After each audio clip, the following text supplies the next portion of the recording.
The woman known to history as Eleanor Roosevelt was born on the 11th of October 1884 in Manhattan, New York, the eldest child of Anna Rebecca Hall and Elliot Bullock Roosevelt. Both of her parents came from exceptionally wealthy and privileged socialite families. Despite her family's wealth and status, however, much of Eleanor's childhood was difficult, painful, and lonely. Her mother, Anna, maintained an emotional distance from her daughter and was often critical of her physical appearance, lamenting Eleanor's supposedly plain features and calling her granny to tease her for her solemn and serious manner.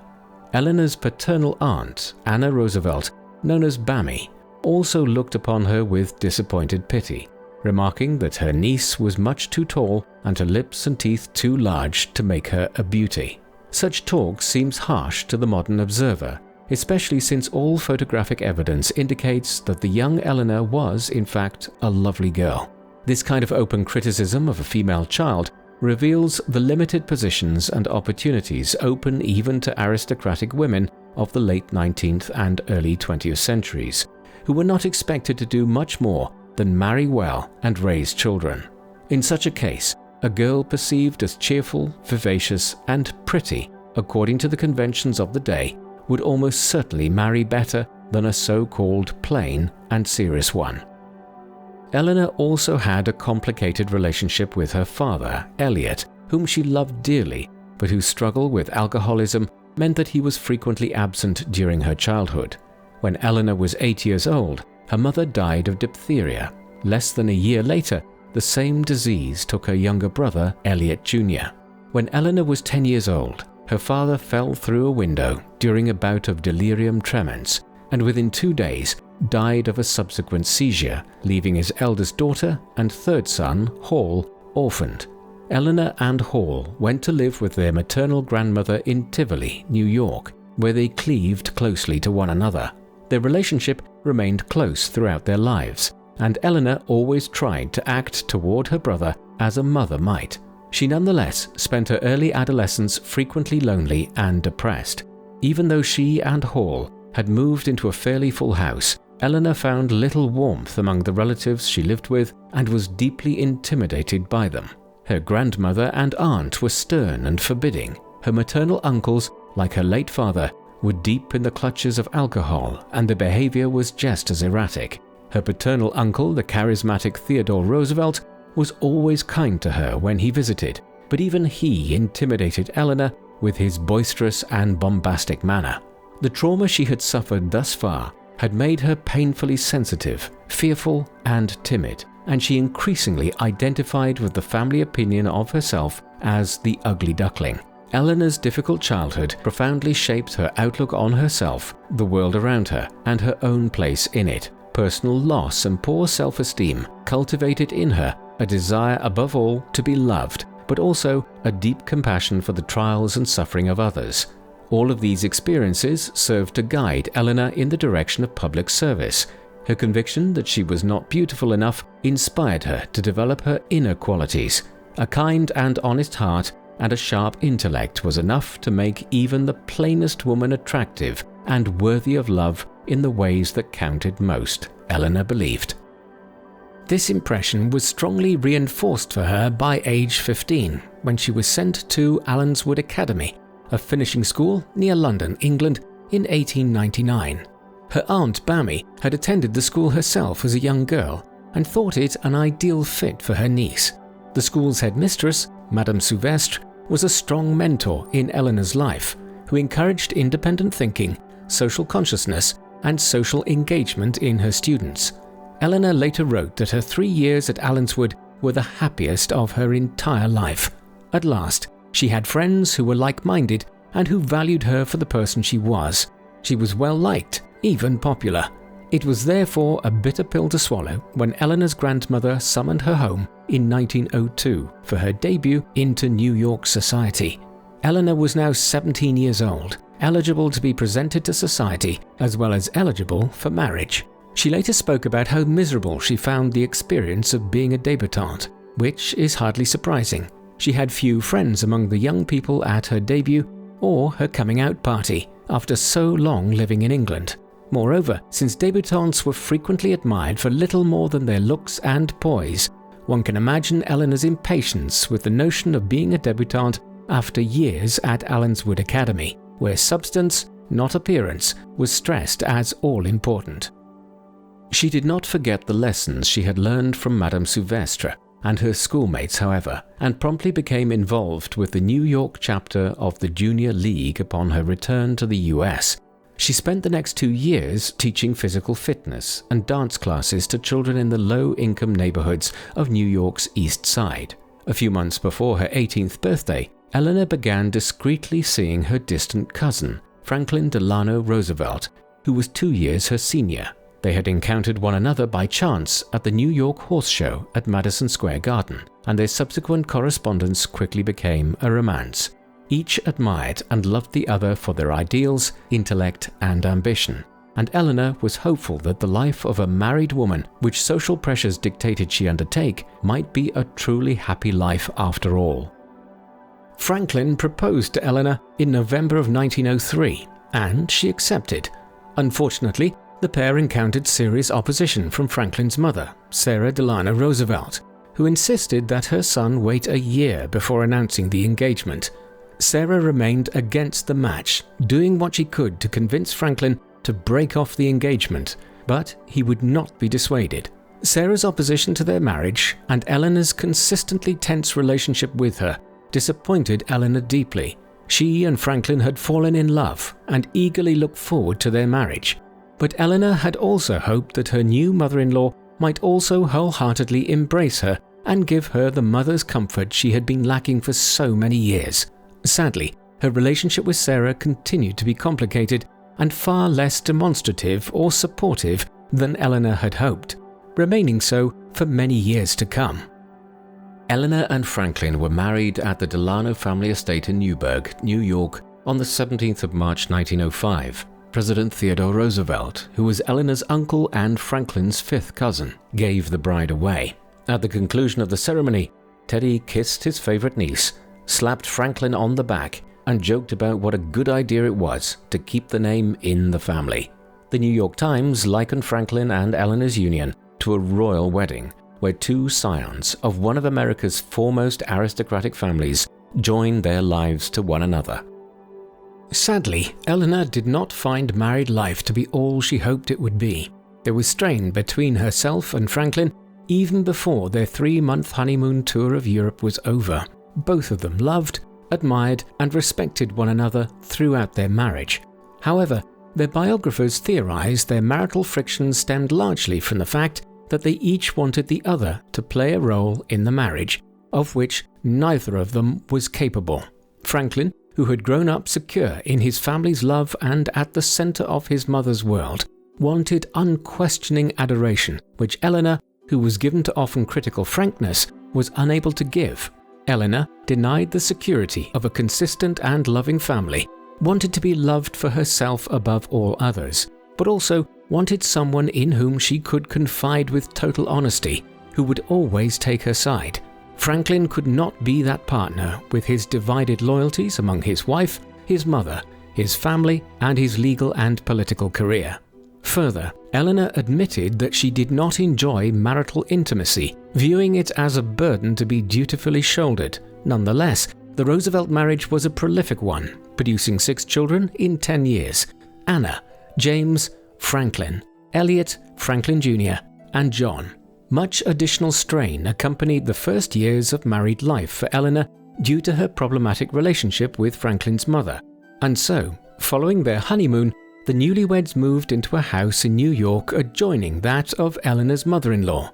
Sarah Delano Roosevelt had always maintained an exceptionally close relationship with her only son, whose elderly father had died when Franklin was still a teenager, and she had thereafter always maintained a proprietary interest and involvement in her son's affairs.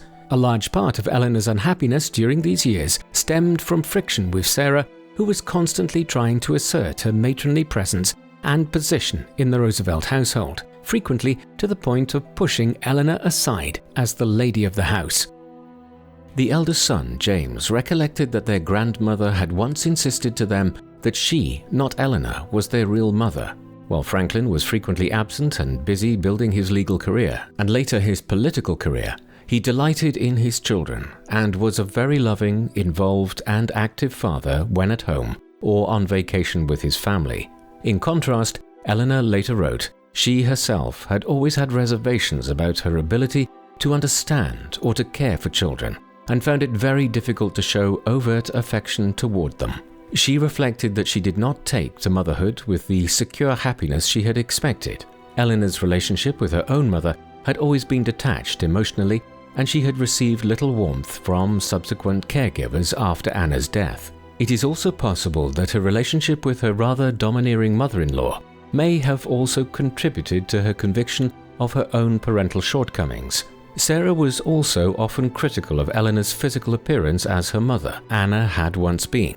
Perhaps a more supportive environment in her early life or in her early married life might have given Eleanor greater confidence, comfort, and joy in her own marriage as well as in motherhood.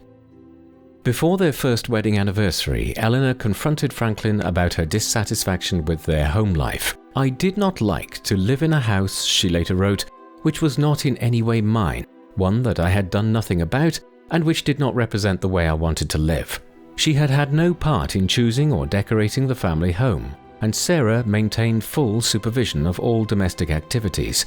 Franklin assured her that she would settle in time. But few changes were made, and Eleanor grew more dissatisfied. One of the few places she felt at home was at her children's cottage, a charmingly simple and rustic affair on the family's holiday estate on Campobello Island, New Brunswick in Canada. It was during a family vacation at Campobello in 1909 that the young Roosevelt family suffered a painful tragedy. Their third son, Franklin, who was not yet a year old, died after a short illness related to a heart condition. Eleanor was devastated and blamed herself, believing that the child had been left too often with nurses and nannies, and that if she had been a better mother, she might have somehow had the power to help him. The sympathy from her mother-in-law and their mutual loss softened Eleanor's relationship with Sarah somewhat. Thereafter, Sarah tried to be warmer and more supportive toward her daughter-in-law, although she never ceased her proprietary approach toward her son's family or her criticism of her son's wife. Eleanor gave birth to her fourth child, Elliot, less than a year after losing baby Franklin, and two more boys, Franklin Jr. and John, during the next 5 years. Eleanor suffered yet more pain and resentment when 2 years after the birth of their last child, she discovered that Franklin had been having a love affair with her social secretary Lucy Mercer for several years. It came to light that Franklin had also discreetly explored the possibility of divorcing Eleanor, a prospect which both his mother and his political advisors had vetoed immediately. A divorce, it was believed, would kill Franklin's career, not to mention disgrace the family. Sarah even threatened her son with disinheritance. It was around this time that the Roosevelt marriage began to evolve. For the rest of her life, Eleanor remained deeply hurt and felt betrayed by her husband's unfaithfulness. Lucy was beautiful, young, sweet, and adored Franklin in the unreasoning and unreserved way that Eleanor could not. The affair seemed a confirmation that no one would ever love her enough in the way that she wanted to be loved, and that she would always move on an outer perimeter, even within her own family. At the same time, however, Eleanor was an eminently practical person and resolved to cultivate the best possible relationship with Franklin, one that became primarily a political and public service partnership, but which also retained a close intimacy based on a shared family, a shared past, respect and admiration for one another's intellectual and emotional capacities, and a strong desire for one another's approval. Franklin's affairs continued throughout their marriage, albeit very discreetly. Lucy Mercer remained an intermittent presence in his romantic life, and he also had a prolonged liaison with his longtime secretary, Marguerite LeHand, known as Missy. Even though Franklin's infidelities hurt her, Eleanor was, in some ways, set free by the new status quo in her marriage. In addition to her innate practicality, Eleanor Roosevelt was part of a generation and class of people who almost never divorced. Instead, couples unhappy in their marriages frequently came to arrangements with one another to lead largely separate lives with some concessions to public appearances as a family. The Roosevelt marriage was certainly a closer one than was typical of such arrangements, and when apart, Franklin and Eleanor corresponded almost daily. Increasingly, however, Eleanor did find that she was leading two lives throughout the years of her marriage. There was her public life as wife, mother, and active social reformer. Then there was her private life, largely separate from her family, where she formed several intense romantic relationships throughout her lifetime, both during her marriage and in her widowhood. Those close to the Roosevelts lamented their seemingly unhappy marriage. Franklin's cousin Daisy once wrote about what a pity it was that Franklin and Eleanor did not get along so well, since they were both individually such fine people. Still, Eleanor and Franklin remained a solid family unit. When he was stricken with polio beginning in 1921, Eleanor was utterly devoted to his care and recovery. Further, she wholeheartedly supported and defended his decision to continue pursuing his political career, against the advice of his mother, who would have preferred that her son retire to a more sedate life, less taxing on his physical strength. Franklin, a great admirer of his enormously popular cousin, the late President Theodore Roosevelt, was no less ambitious to reach the same lofty heights of achievement as Teddy had. Eleanor thereafter became one of Franklin's most important advisors, remaining actively involved in the formation of his perspectives and policies throughout his political career, including his later presidency. She took over some of his political engagements and began to give speeches in support of his candidacy and initiatives. Her biographers have described her as Franklin's social conscience, an important ally, unlike the typically sycophantic political operatives which politicians must often rely upon. Eleanor never hesitated to personally visit communities to see for herself the conditions under which people lived and worked, and she remained guided by her own empathy and compassion. She therefore proved invaluable to Franklin by providing honest and frank evaluations of how enacted policies worked on the ground and what initiatives might be needed to improve conditions for as many people as possible. Most significantly, she could make her evaluations and recommendations unbounded by concern for political consequences and in the interest of the public good. During the First World War years, Franklin served as Assistant Secretary of the Navy in President Woodrow Wilson's cabinet, although despite his desire to serve overseas, Franklin did not see any real military action. Eleanor worked with the Red Cross through the years of the Great War, and in spite of her fear of those with mental health issues, a residual fear left over from a difficult childhood with multiple alcoholic and delusional family members, Eleanor visited and thoroughly assessed veterans' hospitals to familiarize herself with the trauma which former soldiers were going through and how best to help them. She took the experience as a lesson that one should always attempt that which is frightening and intimidating nonetheless, and thus become stronger. By the time she reached her mid-30s, with her childbearing years behind her, Eleanor began to dedicate more of her time to her work for social reform once again, and began to gain a public reputation which matched the growing political influence of her husband. She formed both professional relationships and personal friendships with several women active in the Democratic Party, within the ranks of which her husband was also rising, and set to work on various charitable, educational, social justice, and labor justice initiatives. She became involved with the League of Women Voters, befriending the noted suffragettes and reformers Esther Lape and Elizabeth Reed, and working for multiple causes alongside them. Eleanor, along with her female compatriots, campaigned for Democratic candidates and voted for the first time, along with many other American women, in the election of 1920. Through her association with the Women's Trade Union League, Eleanor worked for improved conditions in low-income urban areas and for humane labor standards such as a fair minimum wage, a workweek not exceeding 48 hours, and an end to child labor. With two of her new friends among the influential women of the Democratic Party, Marian Anderson and Nancy Cook, Eleanor helped establish the Todd Hunter School for Girls in New York, a finishing school and college preparatory academy where she spent 3 years teaching history and literature classes, emphasizing independent thinking and an active social conscience to her students, just as Madame Souvestre had stressed in her lessons when Eleanor had been her student. In 1927, in partnership with Dickerman and Cook, Eleanor also established Val Kill Industries, which provided jobs to poor rural families manufacturing colonial-style furniture and homespun decor for sale. The three women also worked together campaigning for Democratic candidate Alfred E. Smith for president in the 1924 and 1928 elections. Eleanor also simultaneously campaigned for Franklin's bid for governor of New York in 1928. Franklin was victorious, and the family moved into the governor's mansion in the New York capital at Albany. All of this activity served to help Eleanor forge her own independent path, separate from her family, although she did remain closely connected to her husband and children. Additionally, her increasing involvement in public life and service removed her somewhat from the force of her mother-in-law's criticism and control, which had largely taken place in domestic rather than public settings.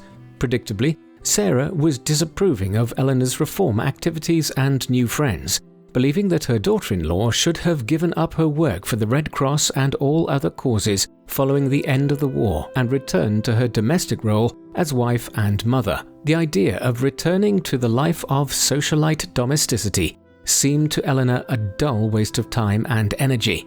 "During my early marriage," she later wrote, "I lived according to my mother-in-law's pattern, and later, my children's pattern." Now, Eleanor was ready to strike out in a more independent direction that was meaningful to her. She and Franklin commissioned the construction of a separate workspace and cottage in Hyde Park, a short distance from the Roosevelt Springwood estate and separate from the family home, where Eleanor could work, entertain her friends, and make the place her own. Valkill Cottage eventually became Eleanor's permanent residence during the difficult period after Franklin's death many years later. With Eleanor's increased activity on behalf of Franklin's political career, as well as her own projects, she began to travel a great deal more during the years following Franklin's election as governor. She was extremely independent and liked to travel alone, driving herself in her own car. Her increased travel schedule spurred Franklin to hire a bodyguard for her. Earl Miller, a former New York State trooper, came to work in the Roosevelt household in 1929. Young, fair-haired, handsome, and friendly, Earl quickly developed a close relationship with Eleanor, who was now 44 to his 32. The exact nature of their relationship is hard to ascertain, but Eleanor's biographers tend to agree that for at least a few years, the bond between Earl and Eleanor was a romantic one. He remained one of her closest and most intimate friends for the next 3 decades, until Eleanor's death. The reason that the nature of the relationship between Miller and Roosevelt is still murky is because the bulk of the many, many letters which the two wrote to one another over the course of 30 years have been lost. It is believed that they may have been intentionally destroyed or discreetly purchased and sealed within a private collection just prior to Eleanor's death. But whatever their exact relationship, scholars believe that Miller was probably Eleanor's first serious romantic entanglement since the painful revelations of Franklin's infidelities a decade before. Those experiences had dealt a serious blow to her self-esteem. The experience of finally being loved for herself and by someone who expected nothing more of her than that she should simply be herself likely gave Eleanor some of the confidence she had been lacking, enabling her to proceed ever more bravely and boldly into the public sphere, and inspiring her to pursue a fulfilling life on her own terms, as Franklin had always done. When Franklin won the presidency in 1932, Eleanor was, as one of her biographers put it, rather reluctant to approach her position as First Lady. While she had been highly active in public life and service for many years already, she was apprehensive about the substance of the position itself. Traditionally, the First Lady served in a role with minimal responsibility and limited public exposure. Most wives of presidents had never been much more than domestic hostesses at the White House. Eleanor Roosevelt expanded the role of First Lady enormously and is still one of the most, if not the most, well-known and well-loved women to have ever held the position. Part of the reason for her continued active involvement in politics and social reform during her husband's presidency, especially on his behalf, stemmed from the fact that Eleanor had already been performing such a role for many years. Yet, previous First Ladies had had occupations, causes, and ambitions which they had given up when their husbands attained the presidency. Henry Hoover had been a committed feminist activist, prior to Herbert Hoover's successful election in 1928, a cause from which she distanced herself upon becoming First Lady. When Edith Wilson stepped into an active administrative role on behalf of her husband, Woodrow Wilson, after he suffered a debilitating stroke near the end of his presidency, she assumed those duties in an extremely discreet and covert fashion, largely to keep any indication of her husband's precarious health quiet. Eleanor Roosevelt also helped her husband to shoulder the many duties which his already demanding work schedule and physical condition made difficult, and thus helped to minimize any public impression of Franklin's disability. However, her determination to engage with the position of First Lady in such a public, assertive, and independent-minded manner as she did set her apart from other presidential wives who had previously occupied the White House. Eleanor had changed since the rocky early years of her marriage and Franklin's illness. No longer would she be awkward and aloof in company or in public, feeling inadequate to every situation. The friendships and relationships she had formed, the causes and initiatives she had embraced, and the political experience she had gained gave her the impetus and confidence to be more active, involved, and influential in the political process and in public life than any First Lady had ever been. In the final months of Franklin's presidential campaign in 1932, Eleanor met Lorena Hickok, a 37-year-old female reporter assigned by the Associated Press to cover the Democratic candidate's wife. The two formed an intimate and close bond almost immediately that was to last the rest of Eleanor's life. Her biographers report that Lorena fell deeply in love with the First Lady.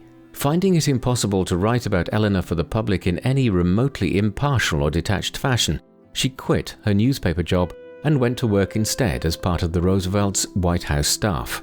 Eleanor, and Hick, as she affectionately nicknamed her, were constant companions through the White House years of the 1930s and early 40s, and when apart, wrote effusive, emotional, and lengthy letters to one another daily, each as long as 15 pages. Many of these letters survive, unlike the letters between Eleanor and Earl Miller, and Eleanor's relationship with Lorena Hickok is, therefore, quite a bit clearer.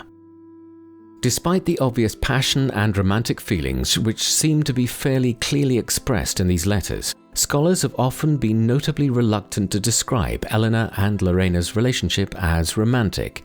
"I cannot kiss you," Eleanor once wrote to Lorena, "so I kiss your picture good night and good morning." She wrote also about her longing to see Lorena and her assurance that no one in the world meant to Eleanor quite what Lorena did.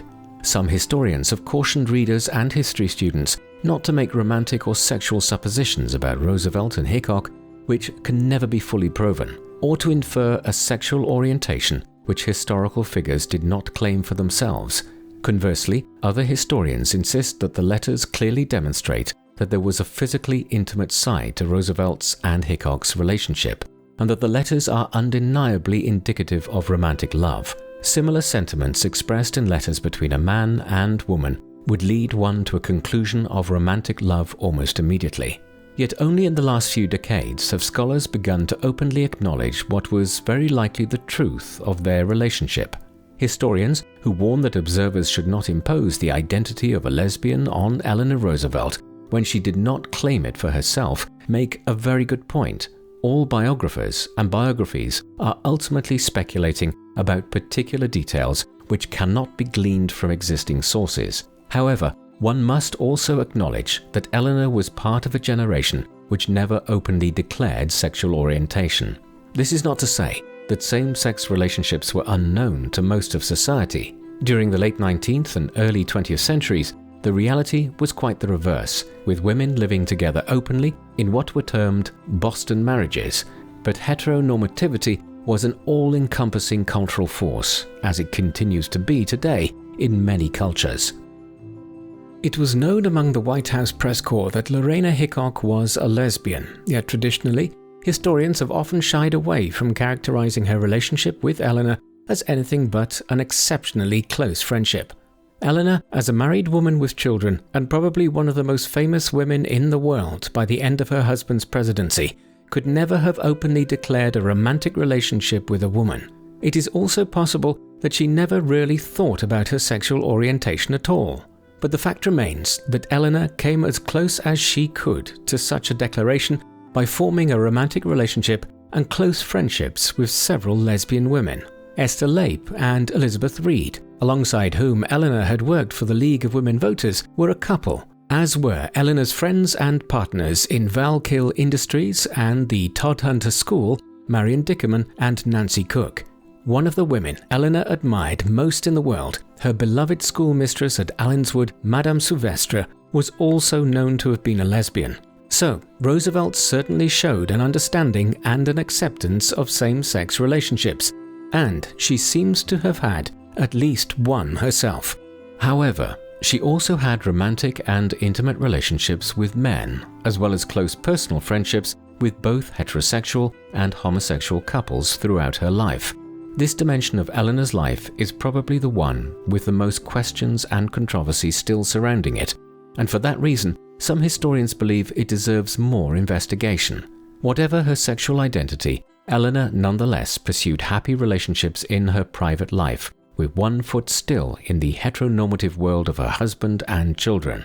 But in the larger sense, Eleanor often operated in the spaces between what was acceptable and what was controversial, in order to produce the change she wanted to see in the world. Another interesting dimension of Eleanor's life, for which she is often not remembered, is her feminism. Feminist scholars, including historians, tend to overlook Eleanor Roosevelt in their coverage of the most important figures in the 20th century feminist movement. There is a practical reason for this. Western historiography tends to divide the feminist movement into distinct periods into which Roosevelt does not fit. Feminist history heavily emphasizes the suffragist movement of the early 20th century, in which Eleanor Roosevelt was not especially prominent. They also heavily emphasize the second wave feminism of the 1960s. Eleanor died in 1962 and thus did not figure prominently in this second explosion of women's liberation either. Her contributions to women's rights and opportunities in the years between these two movements, however, were considerable, but far more left-wing in terms of approach than most of the more prominent middle-class feminists of the first and second waves of the movement. Eleanor advocated most heavily for working-class women, fighting for labor justice and against child labor. More middle-class feminists have expressed resentment of Roosevelt for her opposition to the Equal Rights Amendment during the early 20th century. However, Eleanor's objection to this proposed constitutional amendment was based on her belief that it would hurt and disadvantage working-class women and their families. She advocated instead for initiatives such as subsidized daycare programs and an expansion of public education to help working women shoulder the dual burdens of breadwinning and child-rearing, concerns which middle-class and elite women did not have to deal with. She worked hard to influence her husband's New Deal programs to ensure that women would not be underserved by them and would be offered the widest variety of job opportunities possible. As First Lady, Eleanor gave over 350 press conferences at the White House during Franklin's presidency. Lorena Hickok inspired her to reserve these events for women only, since only male reporters could attend President Roosevelt's press conferences. Both Lorena and Eleanor understood that if they allowed only female reporters to cover the First Lady's press conferences and events, this would encourage the news media to hire more women in general. And while Eleanor was cautioned to refrain from discussing specific policies and topics which were only in the purview of the President or of Congress, who were elected officials, Eleanor nonetheless expressed her opinions in general on various social, economic, and political issues which were important to her, in order to encourage greater communication as well as greater social and political involvement among women. Like FDR with his fireside chats, Eleanor Roosevelt made excellent strategic use of media in order to communicate with the public and encourage social and political mobilization. Throughout the first half of her husband's presidency, she wrote a daily newspaper column entitled My Day, which featured news, issues, and advice for women, as well as a monthly magazine column called If You Ask Me, which was first conceived as a campaign to further encourage familiarity with the Roosevelts in the White House, but which Eleanor frequently used as a platform to discuss more serious issues, which did not often find their way into mainstream women's publications, such as economics or international peace. Eleanor also hosted the nationally syndicated Mrs. Roosevelt's Own radio program, beginning in 1940, which aired every Sunday night on NBC.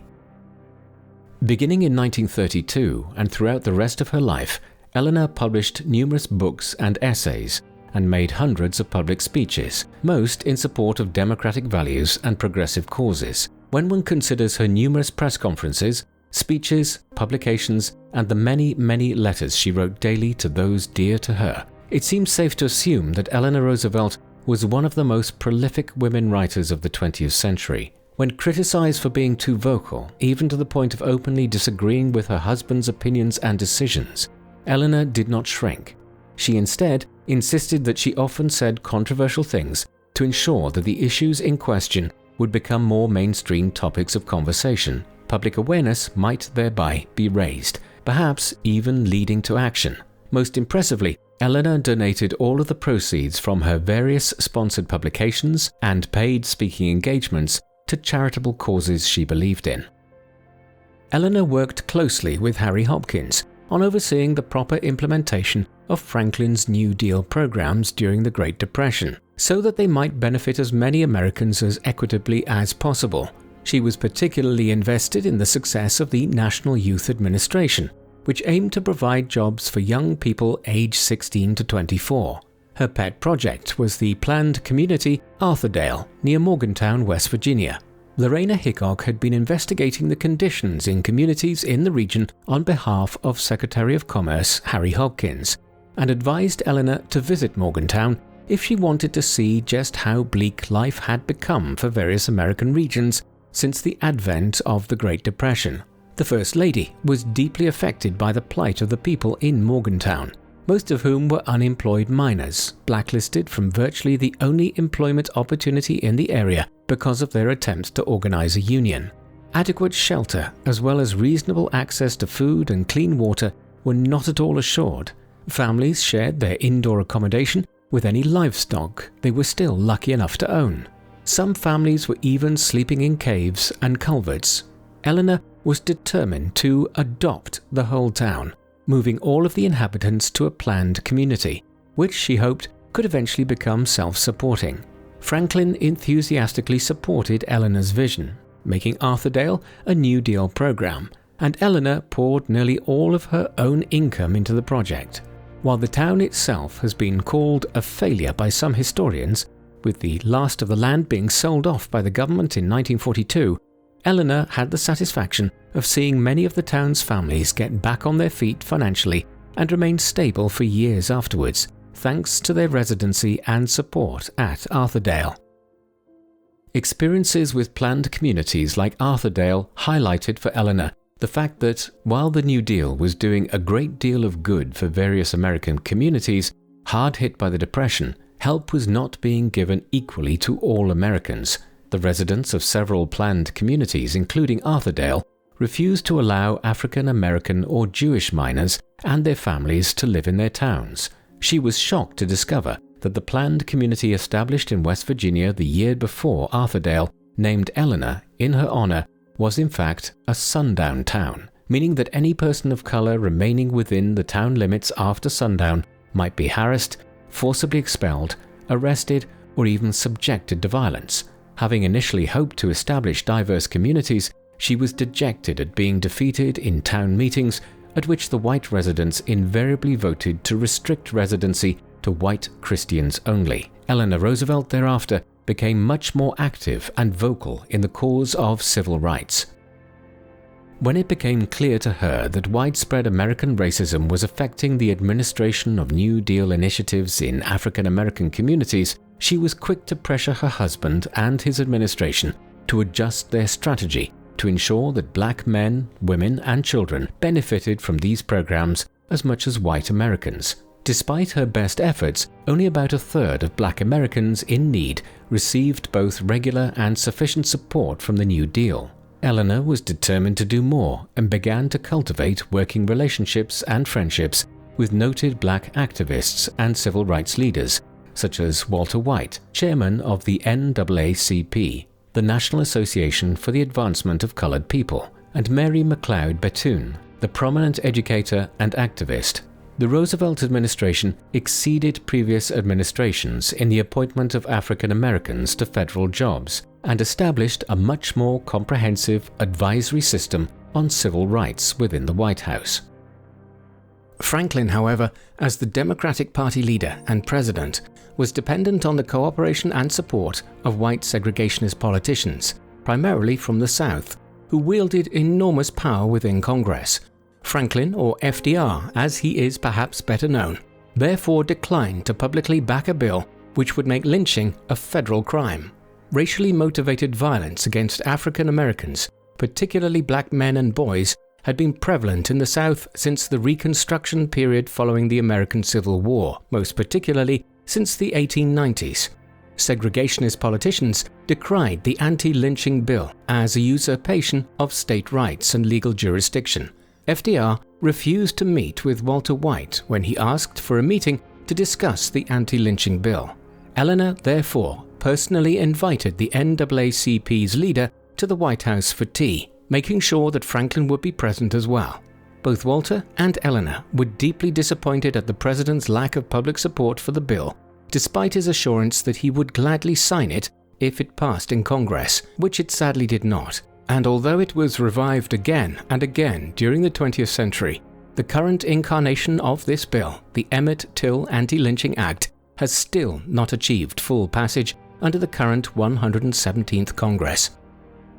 While her husband showed muted support for the civil rights of African Americans during his presidency for political reasons, Eleanor conversely became more active in the movement, and her pointed support drew a great many black voters away from the Republican Party and into the Democratic Party. Eleanor was devoted to expanding education, training, and opportunities for African Americans, advocating for an end to segregation and structural disadvantage, and improving overall conditions for black communities throughout the remainder of her life. One of her more notable public gestures, encouraging the civil rights movement, was her invitation to the black opera singer Marian Anderson, whom the organization known as Daughters of the American Revolution had refused to allow to perform in Independence Hall, as Washington, D.C. was still segregated. Eleanor, who had been a long-time member of the DAR, promptly withdrew her membership from the organization and asked Anderson to perform on the steps of the Lincoln Memorial. Anderson's rendition of My Country, 'Tis of Thee remains an iconic sound and video recording in American 20th century history. When World War II broke out, Eleanor found ways to support the war effort while still maintaining a focus on her domestic social reform agenda. She visited the American troops and performed inspections in England in October 1942, and also visited the American forces in their various posts in the South Pacific in November of 1943. She drew admiring crowds to the events she attended and made speeches at, and her personal touch was much remarked upon with approval. Admiral Halsted had been wearily and resentfully anticipating her visit, saying that he had no time to chaperone some do-gooder while she took advantage of a photo opportunity. At the conclusion of her visit, however, he praised her conduct and commitment to the well-being of the men serving. When Eleanor inspected a facility, she did not just cut the ribbon, shake a few hands, take a commemorative photo, and then leave, but stopped to talk to as many people as possible. At the military hospitals she visited, she stopped for a brief chat with nearly every patient on the ward. GIs recalled Mrs. Roosevelt's greeting them warmly and asking if they were being treated well, if they had everything they needed, if there was anything she could do for them. On the domestic side, Eleanor advocated for greater employment opportunities for women and African Americans in wartime industries, particularly in manufacturing and skilled trades. Above all, she believed everyone deserved a chance to be useful and to advance and profit as a result of their service. Eleanor also provided personal and financial support for the expansion of the pilot training program at the Tuskegee Institute in Alabama, a historically black college and trade school, helping to finance the building of Moton Airfield and supporting the creation of the first all-black unit of fighter pilots.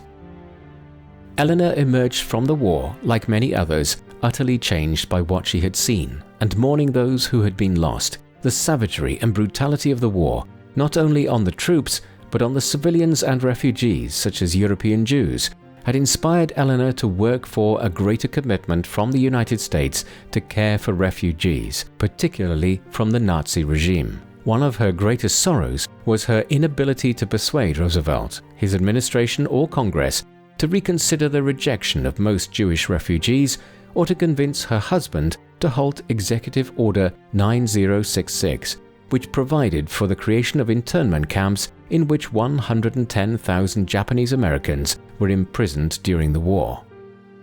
On the 12th of April 1945, Franklin died of a cerebral brain hemorrhage at his home in Warm Springs, Georgia, named the Little White House. He had not sent for Eleanor in his final days, and she later learned from her eldest daughter Anna, who had been caring for Franklin in his final illness, that Eleanor's erstwhile social secretary and Franklin's old flame Lucy Mercer, now Mrs. Lucy Rutherfurd, had been at his side instead, and that for many years Franklin had discreetly continued to see her. Eleanor's grief at Franklin's passing and her pain at what seemed his final rejection of her made her angry with Anna for a time, for having kept these details from her mother. The two soon reconciled, however, and it would be Anna who would care for Eleanor herself during her final illness. Eleanor emerged from the war as an internationalist, as her husband had always been. The international conflicts of the early 20th century and their interference with human progress convinced her of the need for comprehensive international cooperation, dedicated to world peace and humanitarian aims. Eleanor's work for the UN during the immediate post-war period and her role in the formation and passage of the Universal Declaration of Human Rights are among her most important achievements. The Declaration incorporated Franklin Roosevelt's 4 freedoms of speech, worship, economic security, and personal safety. Eleanor remained the chairperson of the Committee on Human Rights until 1953, working especially hard to address and alleviate world hunger. She received several international awards and honors for her service to the United Nations and the cause of human rights, both during her lifetime and posthumously. During the 1950s, Eleanor continued to advocate for and support progressive and humanitarian causes, traveling internationally, delivering literally hundreds of speeches, and continuing her syndicated publication and broadcasting activities. She continued to be a champion for causes she believed in, inspiring millions to become more socially conscious and engaged. Indeed, a poll undertaken by the Gallup organization in 1999 ranked Eleanor Roosevelt in the top 10 most admired people of the 20th century. However, Eleanor was not universally well liked, and her left-leaning, pro-labor, pro-civil rights positions earned her many political enemies throughout her career in public service. J. Edgar Hoover, the head of the FBI, was rumored to have kept extensive files on Eleanor Roosevelt, not only for her pro-union stance, but also for her open support for the civil rights movement, both believed by many American legal and political authorities to be associated with communism. Segregationists and white supremacists blamed the influence of Eleanor Roosevelt when rioting broke out in black communities in Detroit in 1943, and in the South, white supremacists spread propaganda about organized groups of black domestic workers committed to terrorizing their white female employers. There is, however, no evidence that any of these so-called Eleanor clubs ever existed at all. During her work for the UN, Eleanor met Dr. David Gurevich, the organization's first medical director. He became not only her personal physician, but also one of her closest friends after Franklin's death. Eleanor's biographers described the relationship as romantic, but apparently only from Eleanor's side, who was now in her mid-60s, while David was nearly 20 years younger. The two traveled the world together throughout the next decade, on Eleanor's various campaigns and engagements. David was deeply devoted to her, but continually refused to address her as anything less formal than Mrs. Roosevelt. When David became engaged to his future wife Edna, Eleanor at first feared she would lose him. Instead, Eleanor and David co-purchased a roomy house on East 60th Street in Manhattan, and the three of them lived together quite amicably and companionably until Eleanor's death a decade later. In 1960, President John F. Kennedy reappointed Eleanor Roosevelt to lead the American delegation to the UN. He also appointed her to chair the Commission on the Status of Women. which assessed conditions in women's employment and educational outcomes, and made policy recommendations to facilitate women's greater advancement in American society. Kennedy also selected Eleanor as a member of the committee to lead negotiations with Fidel Castro for the return of American prisoners after the failed Bay of Pigs invasion of Cuba. Finally, she was instrumental in the development and implementation of President Kennedy's International Youth Service Initiative, the Peace Corps. Eleanor's health began to fail following the spring of 1960 when she was diagnosed with anemia. Her doctors prescribed steroids designed to encourage her bone marrow to release more red blood cells. Sadly, the medication reduced her body's ability to fight infections and resurrected a dormant tuberculosis infection which Eleanor had contracted some unknown number of years before. Determined not to die in hospital, Eleanor discharged herself from professional care in mid-October of 1962, returning to the Manhattan townhouse she shared with her friends and companions, David and Edna Gurevich. She then suffered a cerebrovascular stroke, dying on the 7th of November. She was 78 years old. Eleanor Roosevelt was universally mourned. President Kennedy ordered all flags and standards lowered to half-mast all over the country and at American government and diplomatic posts all over the world. Her funeral was attended by 4 presidents: Truman, Eisenhower, Johnson, and Kennedy, all of whom paid warm and sincere tribute to her as one of the well-loved and remarkable women of the 20th century. Eleanor was laid to rest beside Franklin in the Rose Garden at their Springwood estate at Hyde Park, which is now the Roosevelt Presidential Library and Museum. The prominent Democrat, Adlai Stevenson, said of her in his eulogy, "She would rather light a candle than curse the darkness, and her glow has warmed the world." What do you think of Eleanor Roosevelt? Let us know in the comments below. And as always, thank you very much for watching.